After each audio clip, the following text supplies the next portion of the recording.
Welcome, everyone, to today's episode of Empowering You TV. I'm so excited that you're here with us today. My name is Amy Hutton, and I'm your host for this show. I'm now in Calgary, Alberta, yet I grew up in Pickering, Ontario, which is about 20 minutes east of Toronto. Each episode, you will hear remarkable stories of women who've beaten the odds, risen above all challenges, and are now living their amazing lives full on like the brave, empowered women they're born to be. For more information or to be featured on the Empowering You TV show, please reach out to me at amy@inchbyinchempowerment.com. And I am booking into September, October, November, and forward. So please, let's get you on the show. For today's show, I was just talking to Miss Jodie a moment ago, and this is going to be kind of fun. So Jodie Gateman is my guest today, and she, at one point, was actually my employer. She was my boss. So this is going to be quite fun. She used to be the principal at Green Learning Academy here in Calgary. And I do know also that she was at one point in the top 40 under 40 for Avenue magazine. But hello, Jodie. Hello. Nice to have you here. Well, thank you for having me. You're welcome. So I shared with the audience what I know about you, but how about you tell us more about who you are and where you are in the world? I'm Jodie Gateman. I am a farmer's wife, mother of four. We run 3 very successful companies. I'm sitting in the middle of nowhere. So we are actually in the middle of everywhere, I should say, because we're 20 minutes from Vulcan, 30 minutes from Okotoks, an hour from Calgary, 40 minutes from Strathmore. So any direction we go in, we'll eventually run into, a city or a town. 45 years of age, so I'm getting older. That's the only time I'll admit that. We're pretty happy with where we are and what we're doing and things like that. Yay! Yeah, I know you were a wonderful farmer's wife, and what do you farm? So we have a mixed agriculture farm. So we farm grain and cattle. So we will grow canola, wheat, peas. We grow our barley exclusively for Lagunitas, a brewing company down in California and Chicago. And then we raise beef cattle. So we calve them out in February and we leave them with their mamas until, basically they're teenagers in calf years. And then we ship them off and feed them in different places. So pretty much anything you're going to eat tonight, we had a hand in raising it. Awesome. Yes, I eat beef. I eat meat. Yes, it's all good. So I know you've been through some things in your life. So how about you share your story with us and what life has been like for you? Well, there's always people that are going to be worse off than you are, right? Some of the struggles and challenges I had were, you mentioned that I was a principal of school. Not only was the principal, but I was the co-founder. And at one point I had to take a step back and decide which way I wanted my life to go. But I was working some long hours and such, which every entrepreneur does. So it was suffering at home and on the farm. And eventually came to the realization that this wasn't my baby anymore, that it had gotten to a size where it needed someone else to take over the reins. So then I kind of retired from education, so to speak. I went back to the farm and made some big changes there, some big expansion projects there. I got pulled out of political retirement to run a couple campaigns for MLA positions, so Alberta politics. So my hand's kind of been in everything.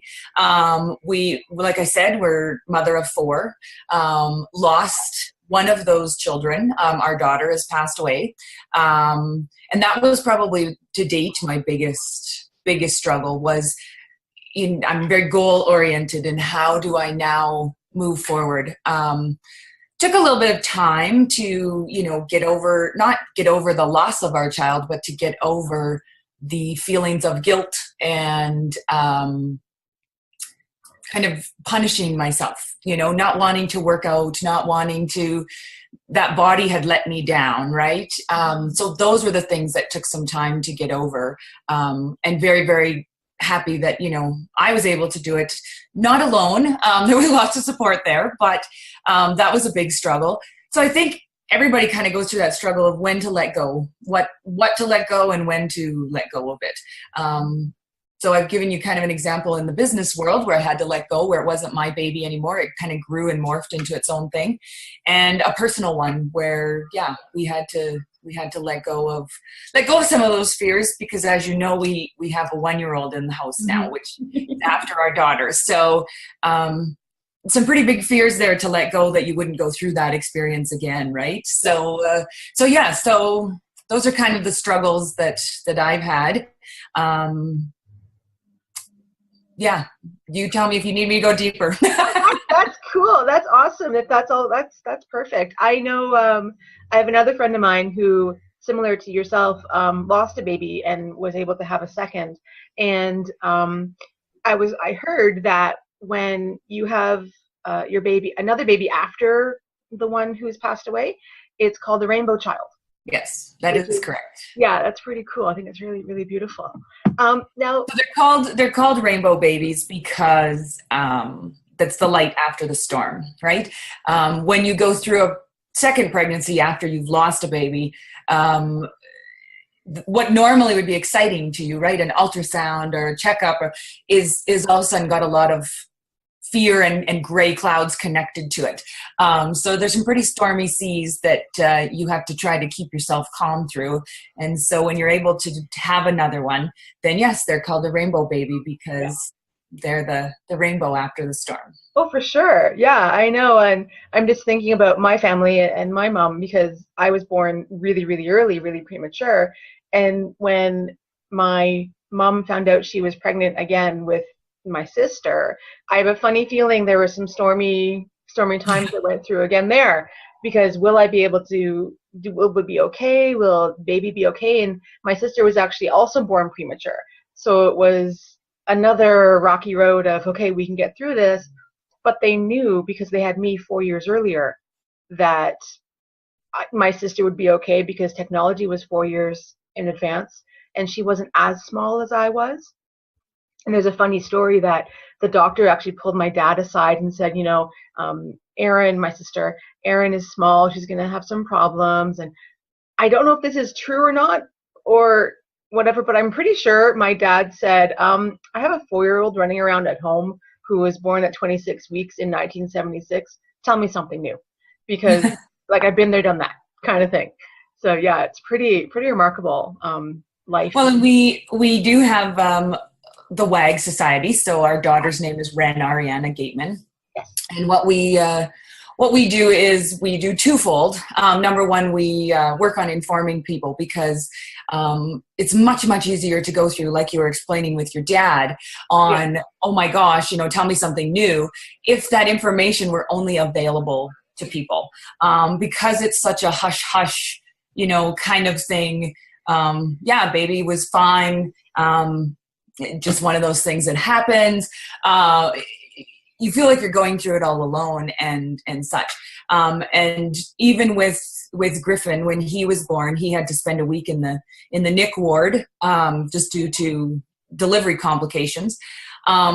But we had no idea what the NIC ward was, what it was all about, and I wouldn't wish it on my worst enemy, because it's a horrific place they take wonderful care of the babies. It's just a horrific place for you to have to go through that experience.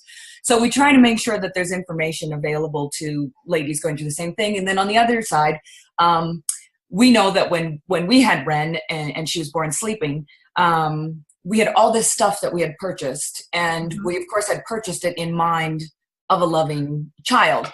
And everyone says, well, hang on to it, in case, but you really can't. Those items are very emotionally connected. And when I boxed them up to give them to the Salvation Army, I took them down there, and the lady there said, oh, thank you. And she kind of tossed the box aside. And I actually had to go get it back, because those items were so precious to me. I just couldn't watch. I wanted someone else to have that connection. So we actually pair items with moms who've lost or had sleeping children, with moms in need, so that we know those items will be going to a person who will love and appreciate them just as much as the intention you bought them with. Right. So that's one of those things in life, right? Where you take what you were handed and you turn it around into something that gives back. And every year we sponsor a family in the Bahamas. That's where we spend Christmas. That would be about Ren's age. And we buy them a whole new set of clothes for the upcoming school year. We pay for their, buy them a Christmas present, all that kind of stuff. So we always adopt one of the children that are down in the orphanage there, just to, celebrate Ren. Otherwise, I was avoiding the girls section of clothes when I was shopping for Griffin. I was trying to keep that side of me suppressed and hidden. And when we embraced it, it all of a sudden became such a wonderful thing that we could actually now talk about Ren without the tears and the gulps to hold back the hurt. We actually embraced that item and made it a good thing to celebrate instead of a thing that's not good. But the information is so important for people to understand that process and those things. You arm yourself with information, you're 10 times ahead of everybody else than walking into a situation blind. And unfortunately, at that situation, your emotions are running so high. Your hormones are not helping matters. But all the information you can get will really help through. For sure. That is so true. Now, Jodie, if you could change anything in your life that you've been through, happened to you, whatever, would you change any of it? And why or why not? Well, I have my patent stat answer for that, which is, of course, no, you wouldn't change anything because everything you've been through has made you who you are today. Sure. Of course, we would love to have our daughter here and us being able to spoil her and such. But we wouldn't have Griffin then, right? Because we would have stopped. So you can't, I don't think you can ever look at life as, gee, I wish I could go back and change that. So if I had to do it all over again and I had the power to change things, it's such a hard one, right? When you have a loved one that you could technically have back. I'd have to say no, because Ren brought us some very wonderful things in our lives by embracing that part of what happened. There was a reason she came to us, and we do that. My biggest thing is anything that happens to you in life, embrace it as if you chose that. Even if it's horrible, your house burned down, embrace it like you chose for that to happen. I believe that you did choose for it to happen, just not on this plane. But if you do that, then you start finding the silver linings and the things that make you move forward. When you embrace everything as if, it was meant to be. That's what you chose, so do it that way. What does it bring to you? What does it make you want to give? And it just makes life, I don't know. To me, it makes life a lot more enjoyable and not as much fighting within yourself. Yeah, so true. So true. So Jodie, I love asking this question to people. So what is your why? Why do you do what you do today? And I have a funny feeling it has something to do with the organization you've started because of Ren. Well, that's a really, really good question. I'm one of those people that, this is my mountain I'm currently on. And when I get to the top of it, instead of sitting and enjoying the view, which is something I'm working on, I tend to look at the next one and say, okay, let's get going on that one. So for me, my why changes quite a bit sometimes. When we were pregnant with Ren, it was different. When we were trying to get pregnant with Griffin, my why was different. Universe sent me a lot of stuff that made me sit in the middle of the road. We've done everything we can. We just have to sit and wait, right? So my why is a hard one because it changes all the time. And when I get stuck, so for example, we're just starting a new corporation called Gate 13.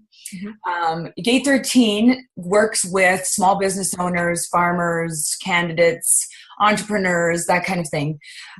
We come in, we do a full audit. I hate that word, but that's the one that everybody likes to use. Everything from what it looks like when we walk through the front door to who we do your first touch base with to how do your employees feel, how do your customers feel. So we basically take all the good things that you're doing and we make them even better. So we help you move forward faster, find those little glitches that sometimes when we're inside, we're a little tunnel visioned on.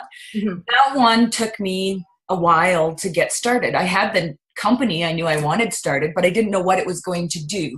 And so I had to sit back and actually say, well, this is what I'm going to do today and see what dropped in my path when I went in that direction.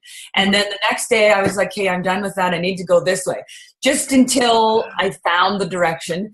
But I found that one of my skills is I can walk into any company, any candidacy campaign office, pretty much anything, and I can spot right away 3 things that if you change those could increase your bottom line by like 20%. Simple, easy fixes. And so I started just handing out a card to people at different events saying, okay, next year when you do this, call me 3 months in advance so we can get all the marketing done and all of these empty ad spots will be filled. And people resonated to it because, of course, that's something that they knew they wanted filled but didn't realize someone else would see it. So I'm just there I want to fix the problems. Everybody grew up as a child. They grew up wanting to be a princess, right? Yeah. Or at least all feminine sides of us wanted to be little princesses. Well, my princess always wanted to change the world. She was never satisfied with the tiara and the crowns and all the rest of it. She wanted to change the world. And when she sees something that isn't working correctly, she wanted to fix it. I was always that way as a child, and I find it's the same thing that led me to Green Learning Academy. The education system, in my mind, is broken. We need a way to fix it. How's a way we can fix it? Again, the farm was doing fine, but once I came back to it full time, we've expanded now twofold. So instead of 3,000 acres, we're almost at 6,000 now. We grow barley exclusively for the largest craft beer in the United States, which will now be going over to Europe with Heineken. That's awesome. So, they're not little things. To me, they just were step by step by step. Again, there was a problem with the farm. It was doing fine. There was no real problem. I shouldn't call it a problem with the farm. It's just I saw there were ways to take it further in advance. When Bill 6 came out, and nobody knew how they were going to react to it, how were we ever going to meet 365 regulations within a month's time? I'm the one that called a community meeting that turned into a Southern Alberta meeting with press standing outside trying to fix those problems. We haven't gotten them all fixed, but we've got 80% of them fixed.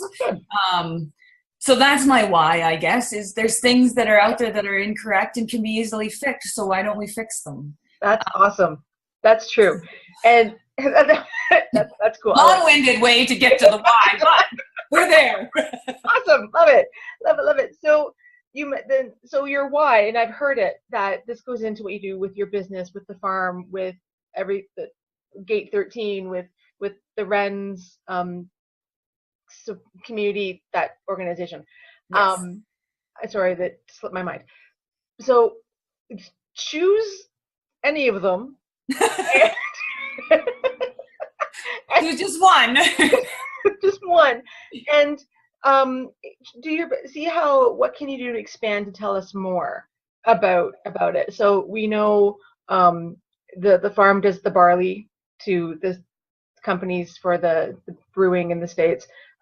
We know about Gate 13 and the organization for your lovely daughter, which is awesome. You know what? We're going to just jump ahead. So those, how about, do you have a testimonial you can share, or a story of helping somebody through any of those things? Like, do you have a story of a family that you supported through Wren's project?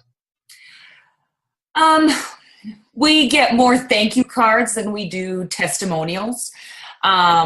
So to me, those thank you cards are even better than testimonials, right? Because they're much more heartfelt. Yeah. So with WAG, Ren Ariana Gateman, WAG Society, Yeah. we've had numerous moms who have been in tears who've said, I don't know what I was going to do. The one that I know I can share because she's given me permission is a mother who was engaged. They got pregnant. They weren't supposed to. And her boyfriend at the time, father of the child, cleared out her bank account and left her. He did not want children, and she had nothing. She had $0 rent due, and she was 4.5 months pregnant. So very much of a panic and trying to keep herself calm, and how on earth was she going to do this? So she was kind of a little bit more of a special case as opposed to Ren taking in items and matching them up. We actually did an active drive in getting items from people. But we were able to put together all of her baby needs for basically from 4 months pregnant to 6 months of age, all in her house, set up, ready to go at a moment's notice. We were then able to partner her with a prenatal support group in the area where she was, so that she could understand she wasn't alone. This was not something that, everybody did. And then our team at WAG would check up on her once a month, unless she contacted us. Of course, we'll do it more frequently. And sometimes it was just an ear to talk to. Sometimes she just wanted somebody to hear what she had to say. But I know she has a baby today that is a lot younger than Griffin. He's about 8 months. Griffin's 20. And she, to this day, says she never would have. She was actually thinking she might end the pregnancy because of what she was going through. And we laid out all the options to her. It was her choice to make. And she chose to keep him due to the support that she had with us. So her thank you card she said on the bottom of it, she says it's got tear stains on it. So, because I had a hard time writing it with it. She said they're not sad tears, they're happy tears. But I had a hard time writing it that way. So it's a pretty precious thank you card. But I mean, I have a box of them downstairs. They used to be displayed on a shelf in my office and it got too big. But we don't get thank you cards just from WAG Society. We get them because, our farming corporation has a lawsuit that we're dealing with. A large lawsuit, like double-digit $1 million type of thing. Because it's an active lawsuit, I really can't describe much more than that. But when you are a net farmer, that's all in one basket. So lots of times we're in the fishbowl now to watch how do we adjust to this. So many times I'll just hand over books and binders of items to say, these are the procedures you need, or this has happened to you, so this is what we did step by step by step. You can YouTube all you want how to sue someone, but there's never a YouTube on how do you do it when you get sued, because anybody can sue you. And so we've gotten thank yous from farmers that said, oh my God, the hours of work you must have put into that item you gave us, that manual, that book, that certification. It has to be worth something. And of course it is. But at that moment in time, it needed to be given to those people. It didn't need to be charged out. So we get thank you cards from all the businesses. And that to me is a big thing. I mean, the testimonials, they're on the website and you can see them. But to me, that's not, that's somebody usually gets a break in, would you be our test subject? Would you write us a testimonial? We'll knock off 15%. So to me, they're not, the thank yous are the ones that really make the difference. Yeah, totally. That's awesome. Jodie, how do you stay empowered in your life?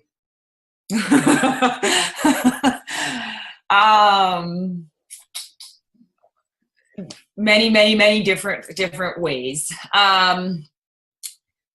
Oh goodness. I meditate quite a bit, but not like sit down, legs crossed kind of thing. I've gotten to the point where I can meditate when I'm sitting at a traffic light if I really wanted to, or if I really needed to. I find fresh air exercise is a big one. You got to get outside. You got to get moving around. I have lots of support groups that I'm part of or running on Facebook and other social media standings.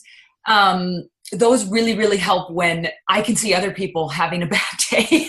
And I can see that they're way worse off than what I'm thinking is going wrong in my life. Yeah. But again, it goes back to embrace it as if you chose it. Because then you're not fighting against those feelings of why me and I'm the only one this happens. You're not the only one. It's funny because the patent office in Washington, D.C. has 38 actual patents, original patents. Wow. Everything else that's patented is a subset of those. So for example, one of those patents is segmentation. Okay. A bicycle chain uses it. An accordion bus uses it. Okay. All different patterns, but it's the same item, which is segmentation is what you're using to solve the problem. So there are only 38 answers to all the problems in the world. You just have to find which one you need to use. So that helps. I've done a course in that, in talking to business owners about how they don't have, nobody has the same, they all say the same thing. Nobody else has this problem. And that's a lie, because guess what? You as a radio station can't sell yesterday's airtime, but an airline industry can't sell yesterday's flight seats either. Right. You just have to find which industry you parallel with, so you're not competing, because you're willing to share your secrets with one another. So we all fall under those categories. And so I talk to them all the time about that. And a lot of them tell me that that really makes a big difference, because they don't feel like they're alone.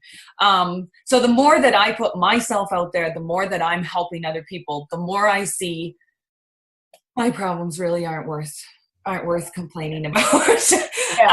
And I was just, I don't know, my DNA is, you get to the top of the mountain, and I do now sit down and enjoy a couple days of the view, and then it's, let's get going here.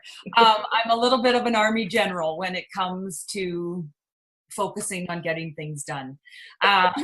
So I do have to work a little bit on sit down and enjoy the sunshine. And my support groups that I run, most of my girls there will come after me. They say that I write differently when I'm not stressed, and when they can see I'm pushing through to get to that next milestone. So they'll throw some quips in there about, oh, this paragraph or this line, and then I can notice, okay, yeah, you're right. I was being a little overall tough on that, or so you surround yourself with your tribe.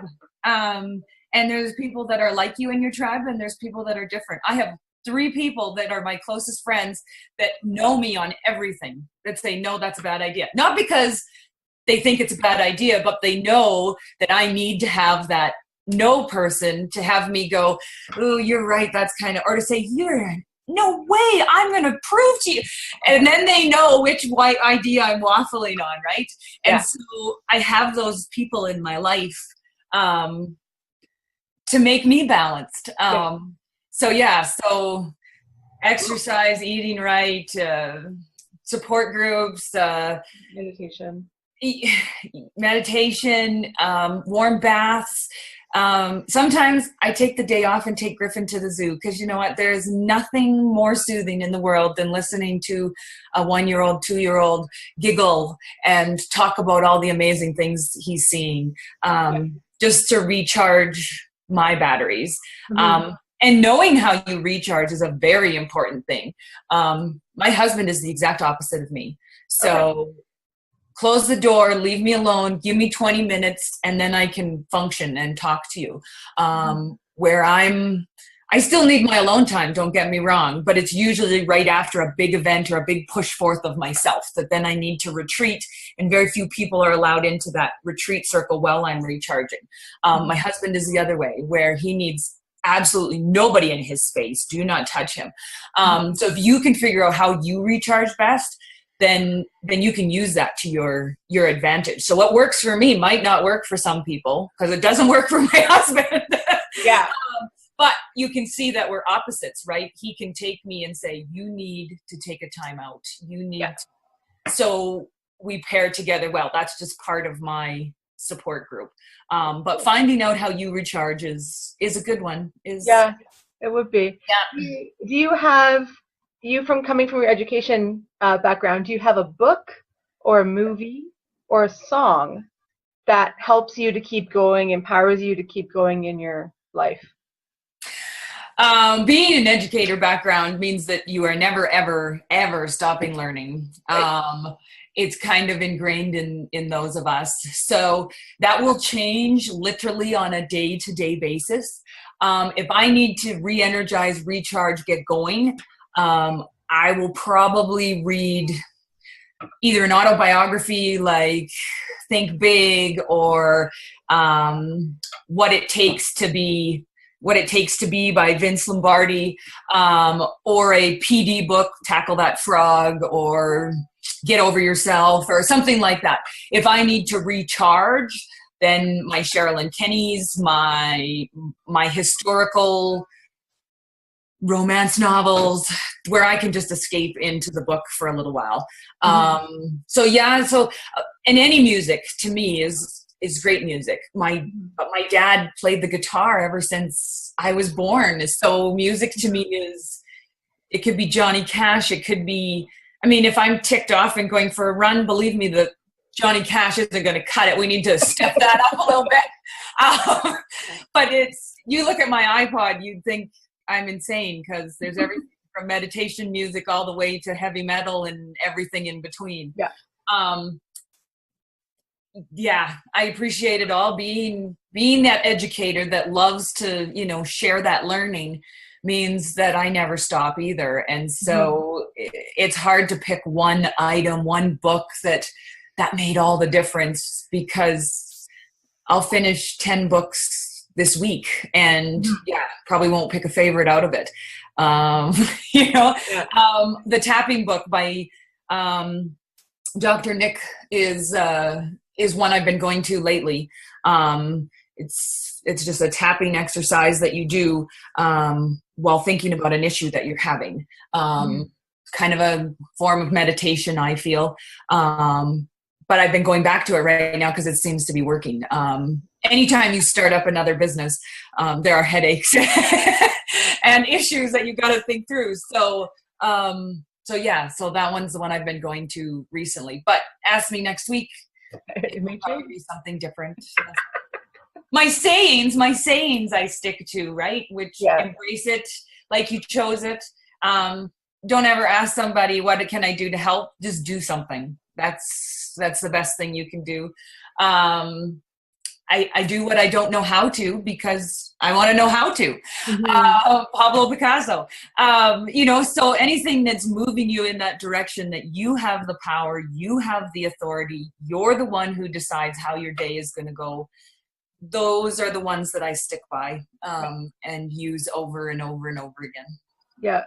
Yeah, that's awesome. Those are really cool. Thank you for sharing all of that. That's awesome. And the viewers can just pick and choose what they feel, and also like figure out what helps you to recharge or relax or stuff. So Jodie, I know you have all boys who are living. However, what is one message you would tell the next generation of girls about empowering themselves? So for example, if you could go back in time and tell your 11-year-old self something, what would it be?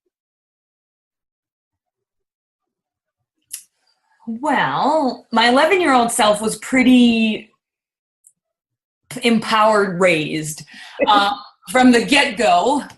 We were a family that came, out of the Milwaukee ghetto. So, washing bread bags, we were pretty empowered that we could do anything we wanted to, because by the time I came along, it was fairly well established. So if I could talk to the future generation, though, the future, my grandchildren, I would tell them to, I would tell them they're already empowered. That when you see something that you don't like, or you see something that needs to be changed, or you see something that isn't correct, then stand up and do it. If it moves you, then go in that direction. It doesn't, and we all say the same thing. It doesn't matter what's happening now, because when you get older, blah, blah, blah. But you can move mountains when you're 11. You can move mountains when you're 4. There's no limit to what you can do.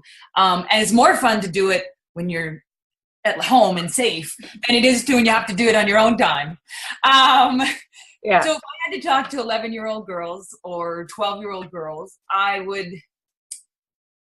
just gave a speech on this, and good thing you can edit, because you might want to edit this out, where I said, I really don't understand why in North America we are having all these women empowerment marches and women's rights. And as a woman, I've never found anything I can't do. And believe me, if a man tells me I can't do it, that's even more reason to prove them wrong. It should, in my mind, be the men who are marching, because they're going to be a Neanderthal if they don't hold the door open, and a non-feminist if they do.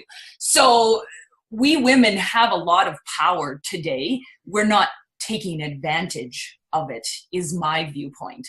And there are atrocities all over the world happening to women that we don't even second guess about, we don't even think about.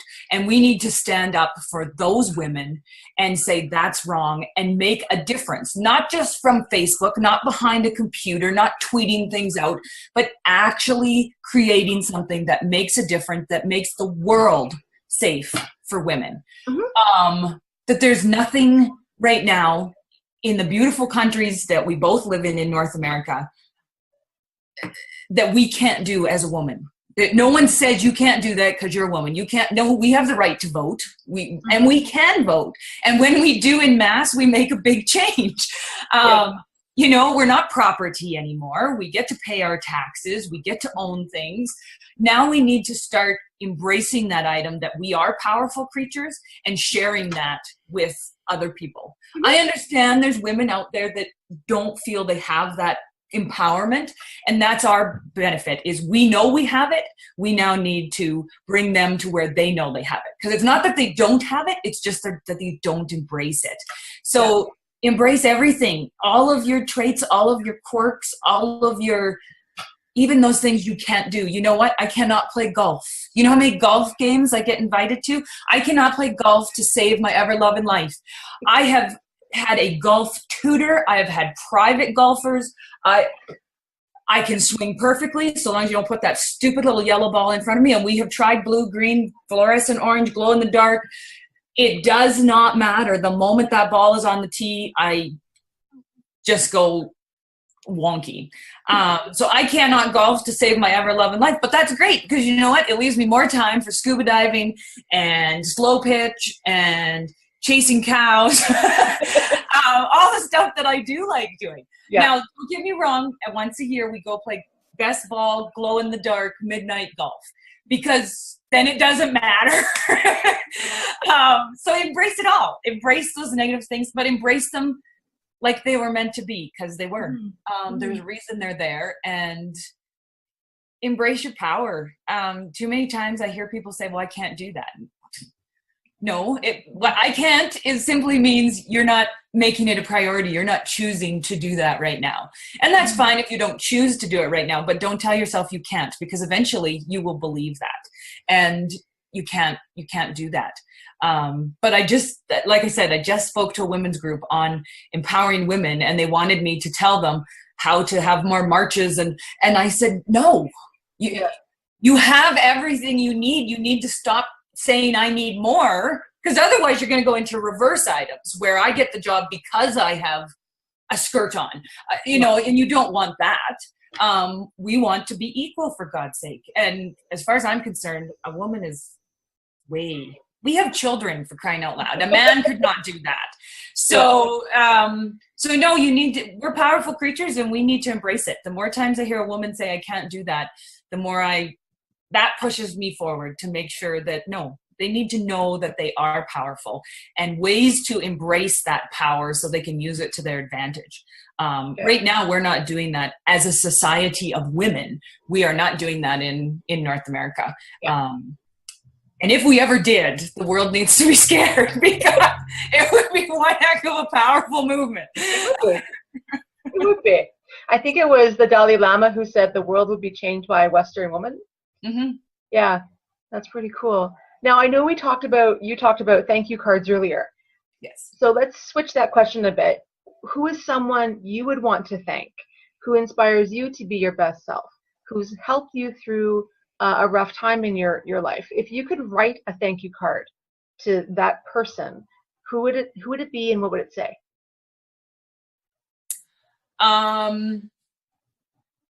Well, there's so many to choose from. That's why I'm hesitating, right? Yeah. I'm certainly not. I embrace the fact that I'm a powerhouse, but I am not a powerhouse because of who I am individually. I am a powerhouse because of the people I surround myself with. So, I mean, I could rattle off a list so long we wouldn't have enough time. So the first person that would come to mind would be my grandfather, Archie Miners. He passed away when I was 19, 20. Mm-hmm. He literally, when I say Milwaukee ghetto, I mean Milwaukee ghetto. His dad was an alcoholic. He spent all the money on himself. His mom did what she had to do to make sure that, the kids were fed and such. When he passed away, he was in the top 25 most powerful people in Wisconsin. Mm-hmm. He has 8 children who continue on with his legacy and his business. And now he's got 22 grandchildren and I believe a dozen great-grandchildren. He was a person who taught me it doesn't matter how many times you get knocked down, you get your ass back up. You dust yourself off, you wipe the blood from your nose, and you try it again. He was the one who taught me that a door closed means another one opens, or make your own door. He was the one that said, no, failure is just means you haven't gotten to the last try yet. Mm-hmm. So do it again. Mm-hmm. And he embodied that. If there was a piece of land that no one else could get their hands on it, he found a way to do it. And I'm not meaning, he didn't go around bullying people or, what Hollywood makes it out to be. He would go and say, okay, this prime real estate in downtown Milwaukee is owned by the Indian Reserve. So nobody can touch it. Nobody can develop it. So he went to the Indian Reserve and he talked to the chiefs and he said, look, this is valuable commodity here. You guys could utilize this. Here's what I'm going to do. I'm going to build you a bingo parlor. And I'm going to run it for the first 8 years. And then I'm going to take 3 more years and turn it over to you to teach you all of the processes that we've set up to make it successful. When we did the crossover, I was 18. I was just freshly out of high school. We were down there to hand out bingo cards because that's all we could do at that age. And we had to turn people away. So Potawatomi Bingo, that's named after the tribe there, is now theirs, has been for 20, 25 years now. Still a very, very successful enterprise for the Indian Reserve. And they use that cash for all different types of purposes with the band and how they distribute it. Mm-hmm. But without Archie going and having that conversation with them and building it and then handing it over, now don't get me wrong, we got back what we put into it by running it for that long, but we also got rid of all the bugs that if we handed it over earlier may have collapsed the project. So he always looked at how do we create something that works. And he always looked at it has to work for both sides. If you're not willing to work both sides, then the deal can't be done. Right. He formed a lot of what I use to drive myself forward, what I use in business negotiations. He formed a lot of that. And I wish he had been around longer. Yeah. That one we haven't, haven't quite Nice. got over yet. He was a pretty great man, and I wish my husband could have met him, or my kids. Yeah. It's all good. That'd be beautiful. Beautiful. I love sharing this bit. One of my business teachers, Colin Sprake, he talks about gratitude, and so that's where this idea for this question came from. Was like, who would you want to say be gratitude to? And one time I was in a session class volunteering for him, and he said, choose, one or two people and take them out for dinner. It doesn't have to be around Christmas, but around the first of the year, take them out for dinner to express your gratitude and share that with them. And I thought, well, taking people out for dinner can be expensive. So what I chose to do instead was I actually invited 3 ladies over to my house or my condo here, and I cooked them dinner. No. And I wrote cards and with letters, and I read every letter, read each letter to them, and then I gave them a gift. For my 40th birthday last year, these 3 ladies planned my party. Yeah. And we did it, but I knew we were doing it. They took a selfie of the 4 of us. And what I did was I took that picture and had made it into actual printed pictures and with a frame, and then I gave them each that picture as a gift, as a gratitude gift. So it was really awesome, and the ladies are like, this is so much fun. And like one of the girls has food restrictions and food sensitivities, so I was conscious on what we were going to eat, and I cleared it with her. I said, here's my idea, what do you think? And she said, yep, you can find gluten-free, dairy-free, and it'll be all good. And I even found cheesecake, so we even had dessert that was that was appropriate for everybody to eat. So it was just a fun day. And my friend who came over a bit earlier to help me prepare, she's like, you're just giddy. You had these bags which had the gift in and the cards and stuff. She goes, you were giggling as you were like putting them around your apartment. I'm like, yeah, because I just like doing that and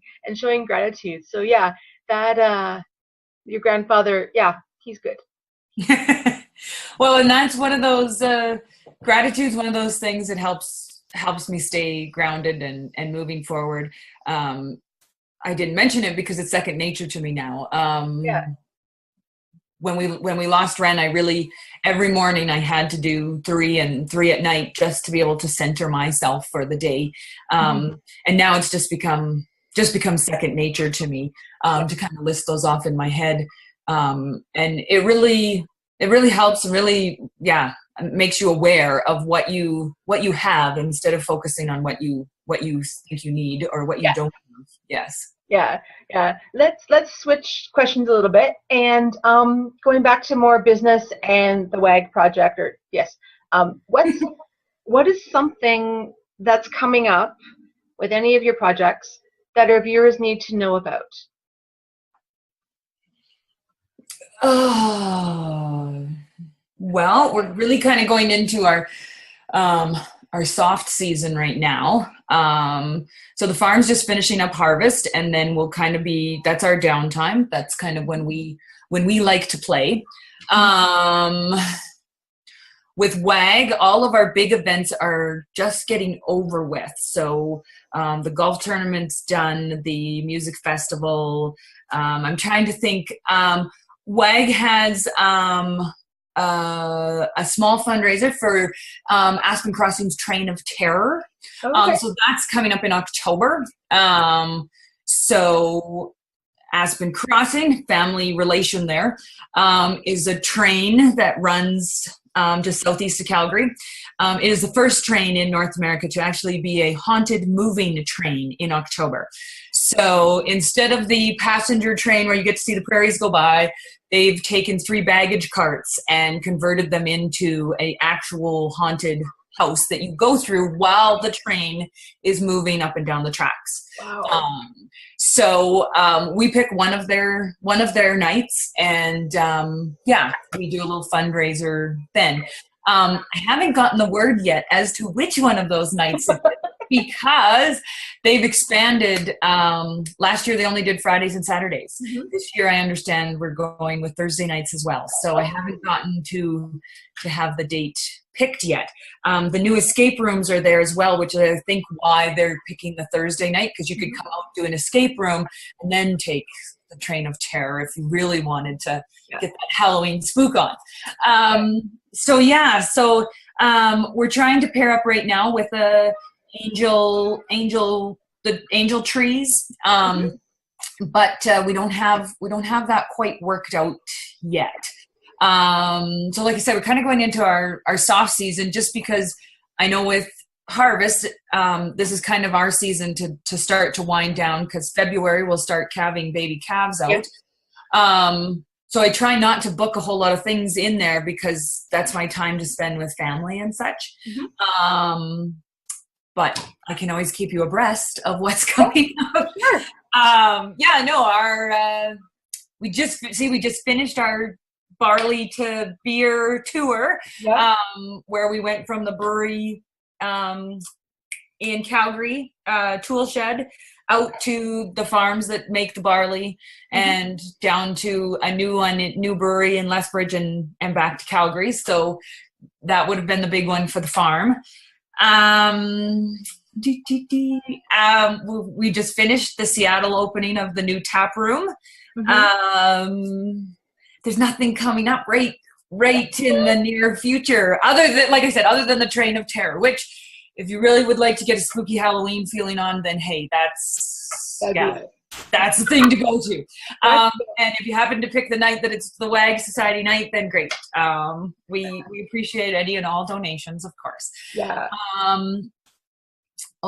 It frustrates me when I can't answer a question the way that it should be answered. It's okay, you're fine. And I just don't have anything coming. I mean, it's back to school, so Green Learning Academy, some of Green Learning Academy has moved over to what's called Summit West Independent School, Swiss.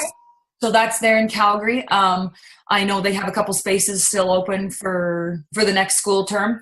They're just kind of outside of the city of Calgary at Spruce, just west of Spruce Meadows there. So that I know. They always want people to come out and take a look at, and I mean, it's the program that I helped put in place to fix education. So I'm always supportive of that. Gate 13 is, we don't do a whole lot of big events. Unfortunately, at times of the year, I have more clients than I can handle, and I have to turn people down. So we're really not in our promotion time of year. We have our set items we do in the summertime. I feel so bad not having that prepared, but that's okay. You did well. I'll have to keep you up to date. It's all good. So, excuse me. What's next? Like, you have the things coming in the fall and hopefully the angel trees. But like, if you could take example, I'm going to use WAG. If you could take WAG and skyrocket it, like, what's another intention you have for it? We would love to be able to offer some scholarships. That's our next project. We have not figured out yet how to be able to do it. Unfortunately, I'm not going to get very political here, but unfortunately, the government keeps changing the rules on these charities. And it's making it harder and harder for us to give people a reason to be able to give us money, because there's not a lot we can give back anymore to them. So a scholarship is going to be $30,000 to $50,000. We just haven't found the logistical math to make it worthwhile for somebody to give up that kind of money in today's economy. Especially when all of my avenues to give them, a decent tax receipt. Not that I can't give them a tax receipt. I don't want anyone to think that I'm being incorrect in my information. It's just the value of that tax receipt is dropping drastically, and it seems like there's going to be another cut to it coming yet. So it's hard to encourage people when, you're only getting 25 cents on the dollar. When you give to a charity, government should be a little more charitable. Yeah. So we're working on that particular aspect. The other item that is so that's WAG's next step. We've kind of already skeleton process. Yeah. Now we're going to add some flesh to it.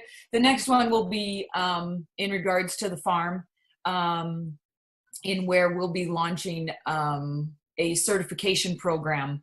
Right now in Alberta, there are no.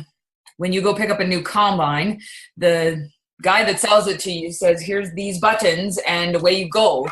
Now, that's a $500,000 piece of machinery that you've had approximately 20 minutes training on. And if you as an employer decide that it's going to go off the cliff accidentally, I as the employer am on the hook for that item. So not only are you endangering yourself, but you're also endangering the equipment and anyone who could be around. So working with some insurance companies on creating an actual certification program for farm equipment is kind of our next step in making farms more efficient and safer. Safety, of course, is a priority, but you also can't over-regulate something to the point where it's not efficient to do something anymore. Example of that on the farm is the boys are supposed to wear different protective clothing when they drive the tractor as to when they move the cattle. Now, if the cows get out and we are in a tractor, it is not efficient nor safe for my guys to drive back to the farmyard, to put on different equipment, to drive back out, to get the cows back in, to drive back. Do you understand? Yes. Where we're over-regulating certain items. And so we need to make it work, again, both sides, right? Yeah. So we need to keep everybody safe, but at the same time, we have to remember that's a home to the farmer and a livelihood. And so you've got a triangle you're trying to balance here, which if anybody's tried to do that understands it's very, very difficult. It's not just a workplace, it's a home, as well as an opportunity for people to be employed, as well as a livelihood. And those have to mesh together without, really to feed the barn cats, the kids have to put on steel-toed boots and hard hats and eye protection, and because technically they're entering a space where, you know what I mean? So that'll be the next step there, is trying to marry those two items together. We'll try to match the government regulations as much as we can. Some of them are impossible. But we also will balance that with making sure that the safety is actually for the safety of the people. Farmers, when they move cows, are supposed to wear orange vests. Well, I understand the reason is because the orange vest keeps the cow away from you, but your job is to get the cow close to you. So we're kind of counterproductive there. So finding a way that we can keep people safe, but yet we're not agitating the cattle, because their job is to get to the cows, not keep the cows away. Right. So trying to marry those together is a big job. We do it all the time with Gate 13 for corporations, where we go in and look at their safety procedures. Just on a farm, it's a whole different ball game. It's a different set of parameters that are trying to square hole, round peg. Yes. We got to round those corners on the square and slice off some sides of the circle so we can fit them together. So that'll be the next big thing for the farm, and Gate 13 will be instrumental in helping with that, because we do it for corporations, so we have the knowledge to apply it to agriculture entrepreneurs too. True. Yeah, that's awesome. Now, you do so many things. What is the best way everyone can contact you? Do you have a central website, or how would we don't have a central website right now? My web guy has finally convinced me that yes, we need that, so it is in the works. Yeah. So right now, the best way to get a hold of me is simply jodiegateman@mac.com. Just email me, say, hey, I heard about this, I vaguely recall this. Tell me more, point me where to go. For right now, I'll be the compass needle, but yes, my web guy has finally informed me that I have too many of them to be the compass anymore. We need an item on the website that will be the compass. Yes. So I've allowed him to talk me into that. Okay. But like I said, it's not ready to go yet. And as you know me, I'm a little bit of a perfectionist. So until I say it's ready to go, it won't be there. Yeah. So yeah, Jodie Gateman at mac.com Okay. is the easiest way to get a hold of me. That's awesome. And yeah, that's yeah, and you'll see. It's me. Yeah. I'm behind them all. Yeah, it's awesome, and you'll see when this comes out onto you, when this show comes to air, your email address will be below, that, so people can read it, and it'll be all good. So we're actually at the end. So it's been so much fun chatting with you, learning more about, like, I knew you had the farm, I knew you had Ren, and I wasn't sure what all else was going on. So this was wonderful to talk to you today. Do you have any final words of wisdom? Any final thoughts that you want to pass on to the viewers today? I'd be rehashing the same old things, so let's rehash it again. Yeah, whatever happens, embrace it as if you chose it. Because I don't know how, well, you could edit it out if you don't like it. You shared with me a while ago an article you wrote about being let go when I was your employer. And I remember thinking to myself, that's exactly it. Is no matter what happens to you, embrace it and use it. And you had said, this is a thank you note for letting me go. And when you look at anybody who's made a difference, little tiny difference to big, big difference, they've all had some type of hardship in their life. And everybody has hardships, don't get me wrong. But everybody who's stepped up to that platform has embraced it. Mm-hmm. Terry Fox, Sheldon Kennedy would be, he did that whole movie. They had it at the Jack Singer Concert Hall. We went and saw Sheldon there and talked to him. All of them have had horrific things that happened to them, but they embraced those. They may have had some rocky, dark times before they embraced them, don't get me wrong, but in the end, they embraced them to move forward. And so, I don't know, tack it up on your mirror, on your fridge, but anything that happens today, embrace it like you chose it. Pretend you chose for that to happen today, and you'll be surprised how different it makes you be. In one of my challenge groups, we made it be an actual challenge because we do 21-day challenge groups, 21 days to break a habit, 21 days to form a new one, where you had to do that every day, and then you had to write about it. You had to share it with the group. This is what and sometimes we had horrible things where it's like, I just could not embrace this today. But they talked about why, which in fact was a bit of embracing it. Yeah. And then all of a sudden, 3 weeks later, you'd see someone say, oh, remember when I had that bad day and I couldn't embrace it? Now, look, guess what? If I had gotten that bartender job that I wanted so badly, my boss would have been the girl that we got in that Facebook fight with, which would not have been. Now I have an opportunity to run my own bar that just fell in my lap. I can see, and so you start seeing how these pieces can fall together, as opposed to every day, this has to happen to me every day. And it doesn't. You have to, you are a powerful being. Embrace it. Embrace the fact that you make the decision whether or not you have a good day. It could be raining and thundering and all the rest of it, and you can have a horrible day, but it still be good in your eyes. And a matter of fact, we have good friends in Houston, Texas. I shared on my Facebook page their little website. 3 years ago, they had to rescue themselves because Houston does flood on a regular basis. This is just the 500-year flood.